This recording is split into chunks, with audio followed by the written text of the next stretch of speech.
Et je commence avec un message d'Emmanuel Macron. Ah, Eh oui. Monsieur le Président. Comme je l'ai dit la semaine dernière, je suis contre l'écriture inclusive. Ça suffit les conneries. La langue française est à toutes et à tous, et pas seulement à celles et ceux qui militent pour le point médian. Yel commence à nous les briser. Voilà, le fameux en même temps macronien. J'ai aussi une question de John Vanessa à Redescend, dans le Gard. Bonjour John Vanessa. La ville la plus laide de France, je précise. Un sondage IFOP Le Figaro donne Marine Le Pen devant tout le monde à 31%. Est-ce à dire qu'elle emporterait la présidentielle si elle avait lieu aujourd'hui ? C'est possible, car beaucoup d'autres sondages la donnent gagnante. Un sondage CNews Valeurs Actuelles la donne gagnante à 52%. Un sondage CNews Causeur à 58%. Un sondage CNews Le Café du Commerce à 62%. Et un sondage CNews Robert de Montluçon, sur un échantillon représentatif de Robert de Montluçon, la donne gagnante à 100%. Ceci dit, tout le monde ne donne pas Marine Le Pen gagnante en 2027, puisqu'Alain Duhamel, qui s'est bien connu, ne se trompe jamais, Jamais. voit pour sa part Bernard Montiel en 2027 à l'Élysée. Les paris sont ouverts. J'ai également une question de Jackson Bilou à la Fouche, dans le Gard. Toujours Jackson Bilou. Jackson Bilou. Redouane Faïd a été condamné à 14 ans de prison pour son évasion de la prison de Réau en hélicoptère en 2018. Mais puisque c'est un génie de l'évasion, ne risque-t-il pas de s'évader une nouvelle fois ? Bah si, c'est sûr, c'est possible. Mais la célèbre capitaine Marlowe a déclaré « S'il compte encore se faire la belle, il devra me passer sur le corps ».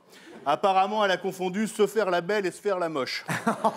Oh non, voyons. Vous savez, en plus que Capitaine Marlowe, ça passe sur Paris Première et ça fait des audiences remarquables. Bravo, Capitaine Marlowe.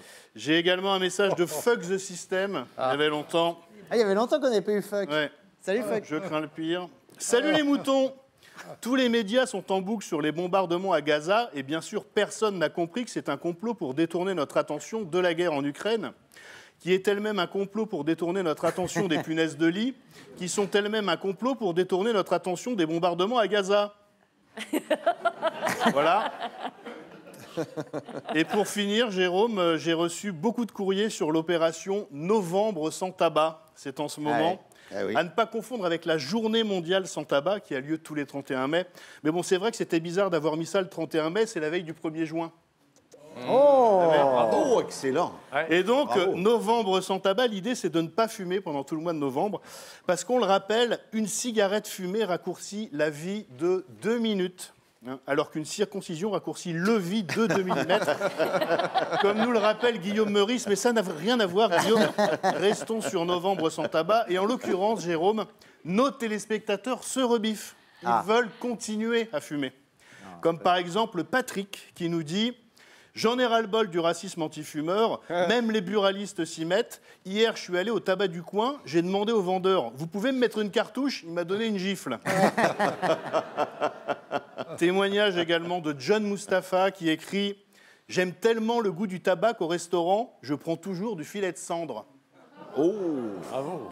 Témoignage encore de Moussa qui nous dit « Je suis sénégalais, je rêve de coucher avec une Française et en attendant d'arriver à en choper une, je me tape une petite Gauloise de temps en temps. » C'est pas bête.